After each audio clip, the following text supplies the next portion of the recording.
नमस्कार दोस्तों, स्वागत है आपका हमारी एपीएस क्लासेस में। चैनल पर नए हैं तो चैनल को सब्सक्राइब, शेयर, कमेंट, लाइक अवश्य करें। दोस्तों आज पढ़ेंगे हम चंद्रकाल का शासन प्रबंध। ठीक है दोस्तों, आज चंद्रकाल के शासन प्रबंध पर हम चर्चा करेंगे। दोस्तों जो शासन प्रबंध था चंद्रकालों का, उसमें जो सर्वोपरि हुआ करता था वो राजा हुआ करता था। जो सबसे ऊंचा पद हुआ करता था वो राजा का पद हुआ करता था। ठीक है, ये सर्वोच्च पदाधिकारी हुआ करता था। और इसके बाद दोस्तों कुछ उच्च पदाधिकारियों के पद थे, जैसे कि जो उच्च पदाधिकारियों के पद हुआ करते थे उनमें सबसे ऊपर था युवराज का पद। उसके बाद मंत्री होते थे, फिर दीवान होते थे, फिर राजगुरु होता था, फिर राजपुरोहित का पद होता था, फिर सेनापति का होता था, फौजदार का होता था, दरोगा का होता था, खजांची का होता था, लेखपाल का होता था, युवपाल का होता था, राजचेली का हुआ करता था। और इसके बाद दोस्तों ये जो था ये दो दलों में बटा हुआ था। तो राज्य का जो प्रशासन था वो दो दलों में बटा हुआ था। एक इसका जो दल हुआ करता था वो महारा दल हुआ करता था, दूसरा फर्त्याल दल हुआ करता था। ठीक है दोस्तों, जो महारा दल और फर्त्याल दल है इसके बारे में हमने चर्चा करी थी जब सोमचंद के समय, जब हमने स्टार्टिंग करी थी वीडियो की तभी। तो ये दल दो दलों में बटा हुआ था। ठीक है, और इसमें महारा दल हुआ दोस्तों। इसके अलावा दीवान, बख्शी और वजीर का भी पद हुआ करता था। ठीक है दोस्तों, तो सबसे पहले दीवान का पद देख लेते हैं हम। जो दीवान और बख्शी का पद हुआ करता था, मुगल बादशाह हुआ करते थे। तो मुगल बादशाहों के अधीन जो बख्शी हुआ करते थे और वजीर, ये दो महत्वपूर्ण पद होते थे। ठीक है, मुगल बादशाहों के समय एक वजीर का पद और एक बख्शी का पद वजीर बादशाहों के समय जो था महत्वपूर्ण था ये। ठीक है, और हम जैसा कि हमें पता है कि जो हमारे चंद राजा हैं ये मुगलों से बहुत प्रभावित थे। तो मुगलों के ही राज दरबार में जो कुछ कुछ चीज़ें सीख के आते थे वो अपने दरबार में किया करते थे ये। ठीक है, तो ये वहीं से सीख के आए होंगे और वहीं से ही इन्होंने अपने यहाँ पर भी ये दो पद जो है निर्धारित करे, बख्शी का और वजीर का। ठीक है, उसके बाद दोस्तों जो बख्शी हुआ करता था, ठीक है, तो बख्शी का पद जो हुआ करता था वो सेना और अर्थव्यवस्था दोनों का मंत्री होता था। ठीक है, बख्शी का जो पद हुआ करता था वो सेना का और अर्थव्यवस्था का दोनों का हुआ करता था। ठीक है, तो प्रश्न बन जाता है कि जो बख्शी का पद है वो उसका कौन सा मंत्री होता है, तो वो अर्थव्यवस्था का भी होता है और सेना का भी मंत्री होता है। ठीक है, और जो वजीर का पद होता है, वजीर का पद जो होता है, वजीर का पद प्रशासनिक व्यवस्था से संबंधित होता है। ठीक है, कैसे? प्रशासनिक व्यवस्था से संबंधित। तो आ जाता है प्रश्न कि वजीर का पद काय से संबंधित है? प्रशासनिक व्यवस्था से संबंधित है। ठीक है दोस्तों, और इसके अलावा दोस्तों जो ये दोनों पदों पर कई बार एक ही व्यक्ति काम करता था। ठीक है, जैसे आपका जो वजीर का पद हो गया, आपका बख्शी का पद हो गया, इन दोनों पदों पर कई बार ऐसा होता कि एक ही आदमी को नियुक्त कर दिया जाता था। उसके बाद दो दो पदों का पदभार हुआ करता था। ठीक है, इसके अलावा बात करते हैं लेखिया दफ्तरी पर। अब लेखिया दफ्तरी क्या होता है? देखिए, लेखिया दफ्तरी जो होता है एक राजकीय कार्यालय का महानिदेशक होता था। ठीक है ये, और इसके अधीन राजधानी में कुछ लेखवार कार्य हुआ करते थे। राजा के यहाँ पे दफ्तर का अर्थ होता था कार्यालय और कागज दोनों। ठीक है, तो जहाँ पर भी कागज से संबंधित जो कार्य हुआ करते थे वो यहाँ लेखिया दफ्तरी में हुआ करते थे। ठीक है दोस्तों, फिर बात करते हैं फौजदार पे। देखिए दोस्तों, फौजदार पे बात करें हम तो फौजदार का जो पद है, इस फौजदार को दूसरा नाम है किलेदार। ठीक है, हम इसे किलेदार भी कहते हैं। ठीक है, फौजदार या फिर किलेदार, तो चाहे फौजदार आ जाए चाहे किलेदार आ जाए एक ही बात होती है। फौजदार का जो काम होता था दोस्तों वो जो प्रारंभ में 4 बूढ़ा को इसकी जिम्मेदारी थी, बाद में रौतोलों को भी इस कार्य के लिए भेज दिया गया। ठीक है, और इन्हें जैसे कि मैंने बताया कि किलेदार भी कहा जाता है। अब बूढ़ा क्या होता है, 4 बूढ़ा क्या होता है, चलो 4 बूढ़ा के बारे में भी हम समझ लेते हैं। आइए दोस्तों बात करते हैं चंद्रकालीन प्रजा की। अगर हम चंद्रकालीन प्रजा की बात करें दोस्तों तो इसका कई भागों में विभाजन हुआ है। सबसे पहले हम बात करते हैं 4 बूढ़ा की। अगर हम 4 बूढ़ा की बात करें दोस्तों तो 4 बूढ़ा का अर्थ होता है 4 मूल सेनापति, जिन्हें राजा द्वारा पगड़ी, झंडा और ढपली दिया जाता था। ठीक है दोस्तों, राजा के द्वारा क्या क्या दिया जाता था? राजा के द्वारा पगड़ी दी जाती थी। ठीक है, राजा के द्वारा झंडा दिया जाता था और राजा के द्वारा ढपली दी जाती थी। ठीक है दोस्तों, और जो 4 जातियां हुआ कौन कौन सी थी करती थी, ये जो 4 जाति हुआ करती थी, इन 4 पदों में जो जातियां हुआ करती थी, इन 4 पदों में जातियां हुआ करती थी कार्की, बोरा, तड़ागी, चौधरी। ठीक है, ये जातियाँ। चलिए दोस्तों बात करते हैं 5 थोक की। अगर हम 5 थोक की बात करें दोस्तों, तो प्रारंभ में ग्राम प्रशासन में जो थोकदार हुआ करते थे, थोकदारों का विशेष महत्व था, जो कि सामाजिक और आपराधिक मामलों में निगरानी करते थे। इसमें जो थी कुछ जातियां थी, जैसे कि महारा दल हुआ करता था, फरत्याल जातियाँ हुआ करती थी, महारा जाति हुआ करती थी, फरत्याल जाति हुआ करती थी, और देव जाति हुआ करती थी, और डेक जाति हुआ करती थी, और करायत जाति हुआ करती थी, और राजपूत जाति भी इसमें शामिल थी। ठीक है दोस्तों, इसके अलावा बात करते हैं दोस्तों 4 चौथानी की। अगर हम 4 चौथानी की बात करें दोस्तों, तो बद्रीदत्त पांडे के अनुसार इसमें 4 ब्राह्मण जातियां आती थी। ठीक है, जबकि जो डॉक्टर राम सिंह हैं उनके अनुसार 4 राजपूत जातियां थीं। गढ़वाल में भी इन्हें चौथोकी की का नाम दिया गया। ठीक है, देखिए अगर बद्रीदत्त की बात करें हम, तो बद्रीदत्त पांडे के अनुसार जो 4 चौथानी हुआ करती थी, इसमें 4 ब्राह्मण हुआ करते थे। ठीक है, कौन? ब्राह्मण। और अगर हम राम सिंह की बात करें, तो राम सिंह के अनुसार इसमें 4 राजपूत हुआ करते थे। ठीक है, और दोस्तों गढ़वाल में इसको क्या बोलते थे? चौथोकी। ठीक है, क्या बोलते थे? 4 चौथानी को बोलते थे चौथोकी। दोस्तों बात करते हैं 6 थारिया की। अगर 6 थारिया की बात करें दोस्तों, तो जोशी, पंत, पांडे, झा, तिवारी, भट्ट, पाठक इत्यादि जातियां इसमें शामिल थीं। कौन कौन सी? जोशी, पंत, पांडे, झा, तिवारी, भट्ट, पाठक। ठीक है, ये जातियां इसमें शामिल थीं। आगे दोस्तों बात करते हैं 12 अधिकारी की। अगर 12 अधिकारी की बात करें दोस्तों, तो इसमें लड़वाल, बैड़वाल, खेतड़ी, मेहता, धौनी, सौनी, लाड़, मेवाल, फरत्याल, देव, डेक और करायत जातियाँ इसमें शामिल थीं। ठीक है दोस्तों, कौन कौन सी? लड़, बाल, बैड़, बाल, खेत, खतेड़ी, मेहता, धौनी, सौनी, लाड़, मेवाल, फरत्याल। ठीक है दोस्तों, इसके अलावा देव, डेक और करायत, ये जातियां 12 अधिकारी में शामिल थीं। ठीक है दोस्तों, इसके अलावा बात करते हैं 5 बिड़िया की।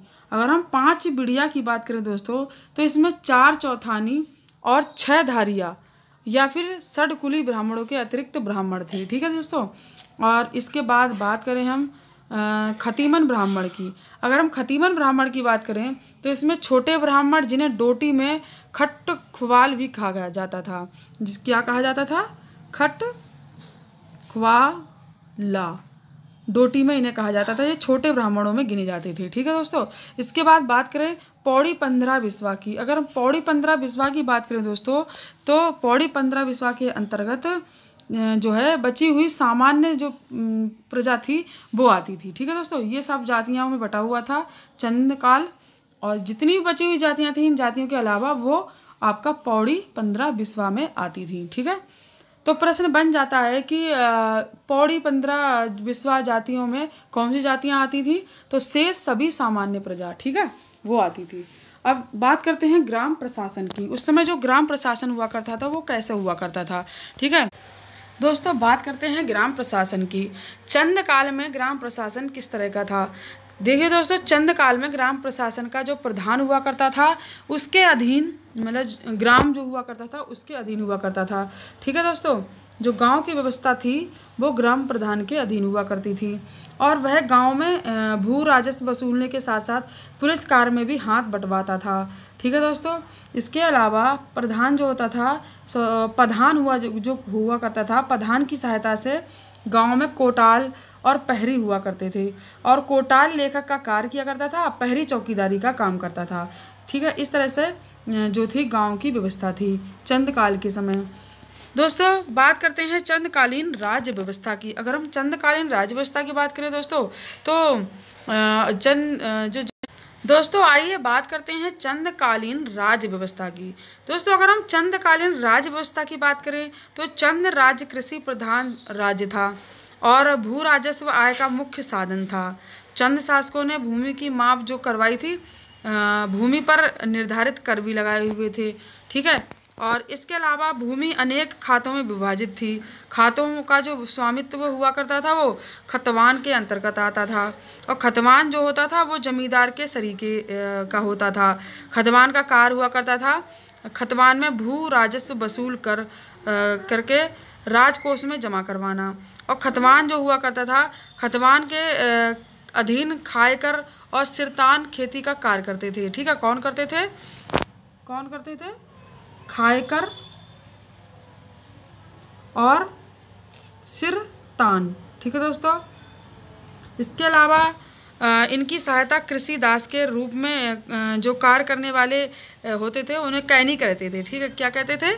कैनी। खतवान बिना राजाज्ञा के अपनी खात नहीं छोड़ सकते थे। जो खतवान हुआ करते थे, खतवान अपना काम जो था वो बिना राजा की सहायता से नहीं छोड़ते थे। और जनश्रुतियों के आधार पर माने दोस्तों तो इनके जो कर की व्यवस्था थी वो कुछ इस तरह की थी कि जनश्रुतियों के आधार पर चंदकालीन जो कर व्यवस्था थी वो 36 रकम 32 कलम हुआ करती थी, ठीक है। कितने? 36 रकम 32 कलम हुआ करती थी और इसे भी 4 भागों में बांटा गया था। कौन कौन सी हुआ करती थी, आइए एक दृष्टि उस पर भी डाल देते हैं। सबसे पहले था भूमि कर, ठीक है, जिसे कि कहते हैं भूमि कर, जिसमें कि जिसे सिरती लगान रकम या मामला भी कहते हैं। ये नगद राशि के रूप में वसूला जाता था और इसके अतिरिक्त उपज का जो भी हिस्सा हुआ करता था वो भंडार में डाल दिया जाता था और उसे बैकर कहा जाता था, ठीक है दोस्तों। और यही कोई अन्य के स्थान पर नगद राशि दे दे तो कूत भी उसे कहा जाता था, ठीक है। क्या कहा जाता था? कूत दोस्तों था। इसमें सेना के वेतन हेतु कर लिया जाता था, उसे कटक कहा जाता था। और नदियों पर जो लगता था उसे सांगा कहा जाता था और झूलों पर जो लगता था उसे झूलिया कहा जाता था। और कुली बेगार के लिए जो लगता था उसे खाड़ी खपीड़ी कहा जाता था और आर्थिक संकट पर जो लगता था उसे मांगा कर कहा जाता था। ये सारे कर इसमें शामिल थे, ठीक है दोस्तों। इसके अलावा सरकारी कार्यालयों के लिए, अगर सरकारी कार्यालयों की बात करें हम दोस्तों, सरकारी कार्यालयों में भी कुछ कर थे। जैसे कि कमीर सयाणों के लिए था वो कमीर चारी कर था या सयाणी कर था। और गोरखा नेगियों के लिए जो था वो गोरखा नेगी चारी था। लेखवारों के लिए जो था वो साहू और रतंग वाली नामक कर था, ठीक है दोस्तों। इस तरह के कर हुआ करते थे। इसके अलावा दोस्तों चौथा कर था राज परिवार के लिए दे। अगर राज परिवार के लिए दे जो कर था इसमें राजा के घोड़ों के लिए, कुत्तों के लिए, रसोइयों के लिए, नर्तकों के लिए आदियों के लिए कर लिए जाते थे, ठीक है। और घोड़ों के लिए जो लिया जाता था वो घुड़ियालो होता था। कुत्तों के लिए जो लिया जाता था कुकुरमुयालो हुआ करता था, ठीक है दोस्तों। ये तो थे 36 रकम 32 कलम वाले कर, ठीक है। अब हम कुछ और करों पर भी चर्चा कर लेते हैं। आइए चंदकालीन के कुछ प्रमुख करों पर हम चर्चा करते हैं। एक कर था झूलिया कर, ठीक है दोस्तों। झूलिया कर क्या हुआ करता था? जो झूलों या नदी के पुलों पर लिया जाता था, इसे पार कर जो जूलिया कर भी कहा जाता था, ठीक है। इसे पार कर और जूलिया कर भी कहा जाता था। कौन कौन सा? झूलिया कर जो होता था इसे पार कर और जूलिया कर भी कहा जाता था और ये झूलों और नदी और पुलों के लिए लिया जाता था, ठीक है। और दोस्तों एक कर था सिरती कर, जो नगद के रूप में वसूला जाता था, ठीक है। जो सिरती कर हुआ करता था वो नगद के रूप में वसूला जाता था। और जो बैकर कर हुआ करता था इसे जो अनाज हुआ करता था, अनाज जो राज दरबारी में दिया जाता था उसके ऊपर ये कर था। और राखिया कर जो हुआ था जो रक्षाबंधन में लिया जाता था, ठीक है। दूसरा आपका कूत कर हुआ करता था, जो अनाज जो रकम के बदले में दिया जाता था। इसके अलावा भेंट था, राजा या राजवंश के राजकुमारों को जो नजराना दिया जाता था वो भेंट कर था। घोड़ियालो जो कर था वो राजा के घोड़ों के लिए दिया जाता था, ठीक है दोस्तों। इसके अलावा कुकरियालो कर था वो राजा के कुत्तों के लिए दिया जाता था, ठीक है। और बाजनिया कर जो था वो नर्तकी और नर्तकों के लिए दिया जाता था, जो नाचने वाले या नाचनी वाली हुआ करती थी उनके लिए दिया जाता था। और जो भुखड़िया कर था, भुखड़िया कर सईस के लिए दिया जाता था, ठीक है। और उसके अलावा दोस्तों मांगा कर हुआ करता था, तो जो मांगा कर था वो जरूरत आने पर प्रजा से मांग लिया जाता था। इसके बारे में हमने पढ़ा है कि ये बाज बहादुर चंद ने भी लगाया था, ठीक है। इसके अलावा दोस्तों साहू और रतंगली जो कर हुआ करता था वो आपका महाफीस और लेखकों के लिए लगाया जाता था, जो भी दरबार में लेखक हुआ करते थे। और दोस्तों खेड़ी और कपीनी को जो कर हुआ करता था वो कुली बेगार के लिए लगाया जाता था, ठीक है। और कटक कल जो होता था वो सेना के लिए होता था। और सियूक जो कर हुआ करता था, सियूक, ठीक है। तो ये सियूक कर जो होता था राजा के मुकर्रर पर जो दो नजराना दिया जाता था उसके लिए लिया जाता था ये कर, ठीक है दोस्तों। इसके अलावा कर था। इसके बाद बात करते हैं चंदों का सैन्य संगठन। अगर दोस्तों हम चंदों का सैन्य संगठन के ऊपर बात करें दोस्तों, तो सबसे पहले हमें बात करनी पड़ेगी चंदों के शक्तिशाली सेना पर। दोस्तों इनकी एक शक्तिशाली सेना हुआ करती थी, ठीक है। और चंदों के पास एक शक्तिशाली सेना थी। सेना में अधिकांशतः पैदल और घुड़सवार सैनिक हुआ करते थे, ठीक है। इसके बाद दोस्तों सैनिक जो हुआ करते थे, सैनिक अधिकारियों और सैनिकों को वेतन जागीर के रूप में दिया जाता था। ये तो थी इनकी चंदों की सैन्य। चले दोस्तों बात करते हैं चंदकालीन न्याय व्यवस्था की। अगर हम न्याय व्यवस्था की बात करें दोस्तों, जो चंदकालीन के समय जेल खाने हुआ करते थे, पर इतनी सख्ती या बंदीगृह नहीं थी जितनी कि अंग्रेजों की व्यवस्था में हमें देखने को मिली। कैदी राजा के बगीचों में कार्य करते थे। वो जो कैदी जो हुआ करते थे, जो राजा के बगीचों में कार्य करते थे, उन्हें बन बाड़ कहा जाता था, ठीक है दोस्तों। क्या कहा जाता था? बन बाड़। और दोस्तों जो इन्हें बनवाड़ कहा जाता था, न्याय के लिए इन्हें मतलब कई तरीके अपनाए जाते थे। उसमें सबसे पहला जो तरीका था वो था गोला दीप का तरीका। गोला दीप के तरीके में क्या हुआ करता था, एक लोहे की छड़ हुआ करती थी, उसे गर्म किया कर जाता था और प्रतिवादी से जिस पर शक हुआ करता था, जो अपराधी जिन्हें मतलब जो अपराधी की श्रेणी में आते थे, उन लोगों को इकट्ठा कर लिया जाता था और एक लोहे की छड़ ली जाती थी। लोहे की छड़ को जो है पकड़ाया जाता था, जिसके हाथ जल जाते थे उसे अपराधी मान लिया जाता था, ठीक है दोस्तों। ये थी गोला दीप की व्यवस्था। इसके बाद दोस्तों एक थी तराजू दीप। अब तराजू दीप में क्या हुआ करता था, अपराधी बताए जाने वाले व्यक्ति को पत्थरों से तोलकर उन पत्थरों को किसी सुरक्षित स्थान पर रख दिया जाता था। अगले दिन फिर उसे उन्हीं पत्थरों से तोलने पर यदि वह व्यक्ति पत्थरों से अधिक भार वाला निकलता तो उसे निर्दोष, और अगर कम भार वाला निकलता तो उसे दोषी ठहरा दिया जाता था, ठीक है दोस्तों। ये तो थी तराजू व्यवस्था। और कढ़ाई व्यवस्था क्या थी दोस्तों?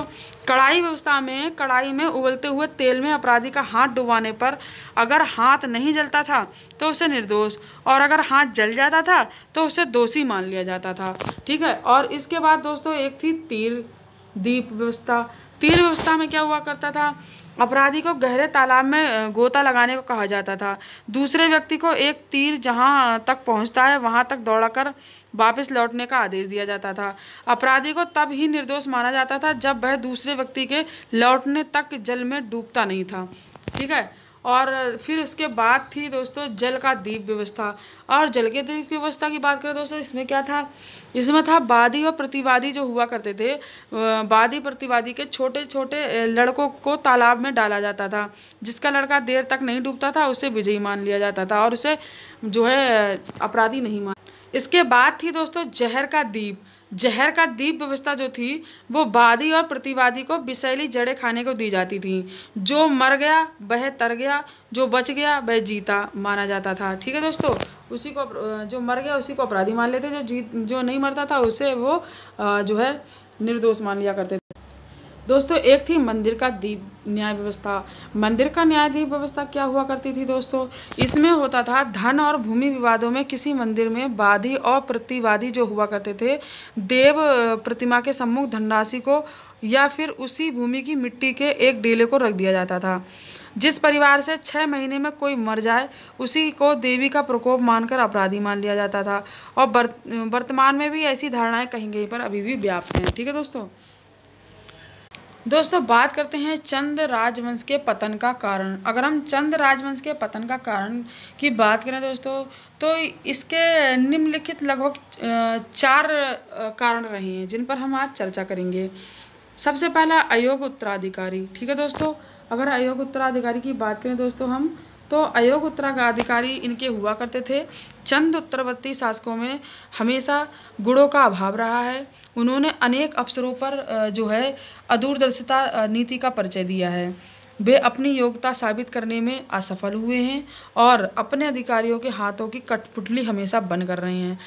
लास्ट में यही हुआ है कि गोरखों ने ये सबूत दिया है कि ये अयोग्य उत्तराधिकारी थे। ठीक है दोस्तों, दूसरा कारण था आपसी सत्ता संघर्ष एवं दरबारी षड्यंत्र। ठीक है दोस्तों, जैसा कि हमने पढ़ा कि शुरुआत में तो सब कुछ अच्छा चल रहा था, सारे सैनिक सही चल रहे थे, प्रजा भी पूर्ण तरह से सहयोग दे रही थी और सैनिकों को भी कोई अभिमान नहीं था और हमेशा अपने राजा के पक्ष में रहा करते थे। ठीक है, लेकिन बाद में हमें आपसी कलह देखने को मिला, बाद में हमें चंदों में ही आपस में लड़ाइयाँ देखने को मिली। ठीक है, चंद शासकों में ही नहीं बनती हुई दिखाई दी, दरबार के लोगों में हमें बनती हुई नहीं दिखाई दी। जो दरबारी थे उनमें आपसी संघर्ष मिले, दरबारियों में हमें षड्यंत्र देखने को मिले, किस तरह से राजाओं को उन्होंने षड्यंत्र करके गद्दी पर से हटाया। ठीक है, ये सब चीज़ें हमने देखी, कैसे हत्याएं कर दी राजाओं की, इस तरह से हमने देखा है चंद काल में। तो ये कारण आपसी संघर्ष और दरबारी षड्यंत्र भी जो है चंद वंश के पतन के कारण रहे हैं। ठीक है दोस्तों, दूसरा गढ़वाल और डोटी से हमेशा संघर्ष। कभी भी जो कुमाऊँ था, कुमाऊँ का कभी भी गढ़वाल से नहीं बनी और इनकी कभी भी डोटी से नहीं बनी। हमेशा जीवन पर्यंत जो चंद थे वो गढ़वालियों से लड़ते रहे और एक तरफ डोटी से लड़ते रहे। एक कारण इनका ये भी रहा। ठीक है दोस्तों, एक कारण ये भी रहा दोस्तों कि रिक्त राजकोष। हमेशा चंदों के पतन का मुख्य कारण जो था उनका रिक्त हो चुका राजकोष था। ठीक है दोस्तों, क्या था, उनका जो राजकोष था वो रिक्त हो चुका था और अंतिम चंद शासकों की युद्ध नीतियाँ जो थीं, उपहार नीतियाँ थीं, दान नीतियाँ थीं और जो आपकी ब्रह्मा आक्रांताओं की लूट मार जो थी, उनसे जो था और भी इनका पतन हुआ। ठीक है, जो कि चंदों के पतन का बहुत ही मुख्य कारण साबित हुआ। तो दोस्तों ये तो था चंदवंश। चंदवंश में कोशिश की गई है कि कोई भी टॉपिक नहीं छोड़ा गया है। जो भी आपका परीक्षाओं से संबंधित टॉपिक हैं, सारे टॉपिकों को इन वीडियो में मैं लेकर आई हूँ। ठीक है दोस्तों, और कोशिश करी गई है कि ज़्यादा से ज़्यादा चीज़ें मैंने अपनी वीडियो में डाली हैं। दोस्तों आज चंदवंश का यहीं समापन होता है। हम कल से पवार वंश पढ़ेंगे। दोस्तों अगर आपको चंदवंश में कोई कन्फ्यूजन हो, किसी प्रकार का आपको मतलब कोई टॉपिक समझ में नहीं आया हो, तो आप मुझे कमेंट्स बॉक्स में कमेंट्स कर सकते हैं। दोस्तों वीडियो पसंद आई हो तो वीडियो को लाइक, सब्सक्राइब, शेयर, कमेंट ज़रूर करें। दोस्तों चैनल को सब्सक्राइब नहीं किया है तो चैनल को सब्सक्राइब कर लें, जिससे कि हमारी अगली वीडियो जब भी पड़े तो उसका नोटिफिकेशन आप तक पहुंच सके और आप उसका लाभ उठा सकें। नमस्कार दोस्तों।